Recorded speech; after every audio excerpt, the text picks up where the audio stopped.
Hey guys, I'm going to go over my dream AR-15 pistol build. This is the gun that I've always wanted, and I decided to finally just go ahead and build it.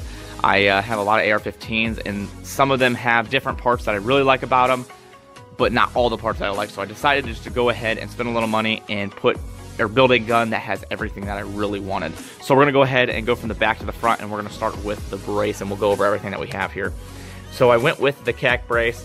Mainly because the biggest selling point on this was the fact that you can pin it into place. You can bolt this down to the buffer tube and it doesn't rotate, it doesn't spin, it stays in place. You can make it really close, you can put it really far. So that was a big selling point on this brace. Plus I was not going to spend $200 to $300 on a SB tactical brace because that's just insane. That is way too much money when they do the exact same thing. This does the exact same thing those do. Those look a little better, yes, but when you're spending an extra $150, I really hope it would do a lot more. So we're going to go down and look at the folding stock adapter. This was not something I was originally going to put on this build, but once I found it, I kind of had to do it. I found ways to save money elsewhere on the build so I could fit this into the budget because yes, this is my dream build and I wanted to spend a ton of money, but I still had to budget for this because this could have easily got out of hand pretty quick because, as you guys know, there's a ton of stuff on the market that can jump the price of a build really fast. So this was, once I found it, was definitely a must-have. The ability that it can make your gun this small and so quickly do it.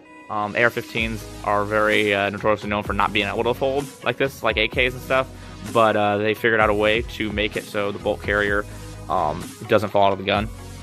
And you can't shoot it like this, unfortunately. This is just for storing or keeping somewhere in a bag or whatnot. But such a cool little product. Like I said, definitely was a must-have once I figured out that they existed. So check them out, Firearms. I'll put a link to their website in the description. Really cool product. I'm getting a Gen 2 here for this build, and I'm going to put this one on my 7.62 build, which is the Artemis. And the only downfall with this, I would say, is it adds a little length, but you can just bring your stock in a little closer. So as long as you have a adjustable brace, you can bring it in a little bit, and that doesn't add any length. Go ahead and go down to the grip. This is a Venom Defense grip. Really cool looking grip. If you guys have followed me at all, you know that I have their grip on a lot of the guns. I have it on the Ares project, and I have it on the Frankenstein AR-15. But a really cool grip, very lightweight with this cutout here, so it really loses weight on the rest of the gun, which I like, so I can add it in other places, which I'll show you later on. So really cool grip there. The trigger is a mil-spec trigger, but I have an Axis and Tactical 2-stage trigger coming. I actually have it, I'm just trying to put it in. Just have to find time to actually put it in. I'm going to get a extended trigger guard here, but I just threw that on because that came with the parts kit, because I didn't have it yet. So the trigger and the trigger guard are going to be changed here, so I'll have a nice trigger. I've never had a nice trigger before, so it's the first time, so we'll see how that goes. Alright, so let's go up here. Now, this is my Raptor charging handle. I have one of these prior on the Frankenstein AR-15, and I told myself I would never spend this kind of money again on a charging handle, but I found this on Black Friday and on the blemish. I have no clue where the blemish is on this, nor do I really care because it's a charging handle, it's going to get blemished anyway. So I ended up getting this one for $50, which I would pay $50 every day in a heartbeat for these charging handles. These things are amazing. I got some lube on that. It's not weirdly discolored for no reason. Great charging handles. I would highly recommend them. $85 is just a really expensive price for a charging handle, but they now have a polymer version that is cheaper, so I was going to buy that until I found this on the blemish Black Friday sale. So backup sight, I picked a Magpul because I had one extra laying around, and this added to the budget, so I decided to just chuck this one on because I had it already and it was free. So, well, not free because I bought it eventually, but I had it laying around, so I figured I would just chuck that one on and save a little money to the build. And plus, Magpul does a great job on a backup sight. I've never had an issue with them. I run a lot of them for backup sights, and they do a really good job, so I just threw that one on. Now, let's move over to my bolt carrier. This is a Hardened Arms nickel bar on bolt carrier group. I have this on the Frankenstein as well. Really good bolt carrier group. I like it. It reduces friction really well. I got some lube on that stuff, you can see. just a really nice bolt carrier group. I told myself that I was going to go nickel boron for sure with this. I already had one of theirs previously, and I really liked it, so I decided to go with them again. They're nice and affordable. I think it was like $130, so it was not terrible price. But it definitely, you can tell the difference when you put this one in. People a lot of times will ask, what's the difference between a nickel boron versus just carrier group? And it's the fact that the friction is a lot of it. When you put this one in compared to your other one, and when you charge your gun and you hear some grinding a little bit, this absolutely has no grinding. Even without lube, it almost felt like it was already lubed the way they feel. So really good purchase. I'm happy I went with that. I would definitely recommend a nickel boron bolt carrier group for a more expensive budget, or a more expensive build. All right, so let's go on up to the Optic. This is DI Optical FC1. Such a cool little optic. I never really heard of these guys up until about a month ago. And once I did, I decided to pretty much put their optics on everything. I've got their EG1C, just a really cool little optic here. EG1C I have on the Ares project, and then I got this FC1 for this one, and then I'm getting their SC1, I believe it's called, coming soon for another build. But I will forever put these guys' optics on my guns. They are such a cool brand, make a really solid optic. They are pretty pricey. They are up there in the $350 to $500 range, but definitely worth it when you're looking for a good optic. I know a lot of militaries use this optic, so that's a huge benefit when looking for optics, is that militaries trust it. So I a lot of times, if a military trusts a product, that really makes me trust that product, just because usually these things have to go through a ton of testing and everything to even get considered for the military. So definitely a plus knowing that militaries trust this optic. So I'm starting to put a lot of them on. I'm going to do a review video on this soon, so stay tuned for that. Let's go on down to, let's go with the upper itself. The upper, I saved a ton of money on this upper because I only spent $90 on it. Again, had to fit this into the budget, so I had to save money somewhere. So I went with a Palmetto State upper. I'm so torn on Palmetto State. I recommend them for new time builders and budget builds because they are so inexpensive. But I hate working with Palmetto State Armory and, well, not working with them, dealing with them, because they are terrible to deal with. They are the worst customer service I've ever dealt with. They sold me a broken AR-15 or AK-47. The trigger group was falling out of the gun. The gun was in absolute terrible condition. And it took me 4 months to get my money back for that gun. Terrible, terrible customer service. I would never recommend dealing with them because they are awful.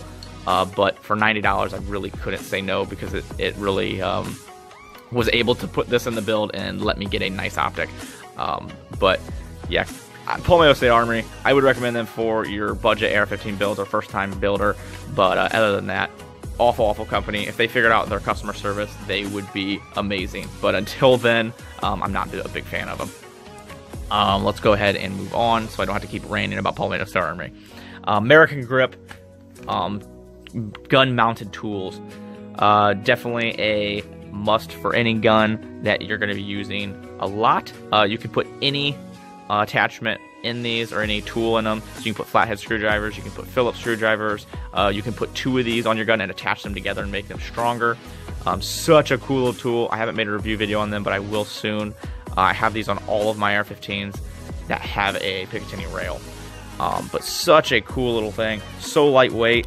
You can just easily mount it to your gun and it clips right on and it stays there. So such a cool little tool to have if you want to be able to take things off. I've used these in the house, actually. I had a drawer that was getting loose, so I went into my gun safe because I didn't want to go out in the garage, and I grabbed the tool so I could tighten up the tool, or the bolt. But anyway, let's go ahead and move on. Cloud defensive light setup. That again is a must-have. I have it on all my AR-15s. If you guys follow me at all, you know that every one of my guns has these on it because it's by far the best way to mount a light. They do have a new product called the Owl. Until I get my hands on one of those, this is by far my favorite, but from the looks of it, that is going to be a really cool product. Just for the fact that you can mount your tape switch anywhere on your rail and keep it there secure, and it's in the same location. You never have to worry about broken zip ties. Such a cool product. These run about $155 for the light and the mount, so not a bad price whatsoever with what you're getting. And back to the American grip, if you want, you can use the starter bit on this to loosen or tighten this. That's why I went with the starter bit, so I could take this off if I had to in a certain circumstance, or if I needed to tighten it. So one of the big benefits of that. Also, I have a flathead screwdriver on the other side, so I can adjust my optic if I have to. So I just put the tools in this that are mostly on my gun. So then we go down to my Magpul hand stop. This is a really cool product. I had this on the Crucible when I was testing and reviewing that. I'd never seen them before that, and once I got that, I decided that I had to put this on this because it's such a really cheap and inexpensive hand stop, and it looks good. On this side, I don't know if this one's supposed to go behind or in front, but there's no other room to put one, so I decided to put it here on the side. So when I put my hand here with a tape switch, it kind of just gives it some kind of texture there, I guess. So that's why I put that there. I might eventually take it off because it kind of looks kind of goofy by itself. But moving on to my Daniel Defense front sight post, I really like the look of the front sight post gas blocks, but I'm not a big fan of them for tactical use, as in a gun like this where you have a lot of attachments, just because they kind of get in the way. But I don't really like, I like it, but I have a ton of guns with the flip up sides or back up sides, so I wanted to try something a little different, so I went to Daniel Defense because a lot of people have them. I found one on Instagram that I really liked, like someone's gun. I'm not sure who it was, but I kind of fell in love with it there, so I decided to go with that one, and I'm happy I did because I think it really gives the gun a good look to it. And then up here on the compensator, I went with a Firearms compensator. What's cool about this is it has a quick detach for a silencer, so if eventually I want to go with the silencer, which I do eventually want to, you can quickly detach and attach your silencer to this. So that's kind of cool. Just a nice little feature that it had that kind of made it a selling point for me. So that is the gun. Actually, let's go with the sling here. Forgot to go with that. Alright guys, so that is my Dream AR15. I hope you guys like it.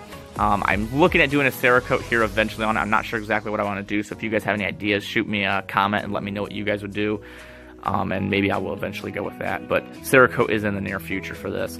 I am working on my Dream Glock right now. It's actually at JagerWorks getting cut. I have an Optic coming. I've never ran an Optic before on a Glock, so I'm excited for that. But I really just wanted to do my Dream AR15, and I'm really happy with how it turned out. So let me know what you guys think about it. And if you guys could like, comment, and subscribe, share the video, and I really appreciate it, guys. Thank you.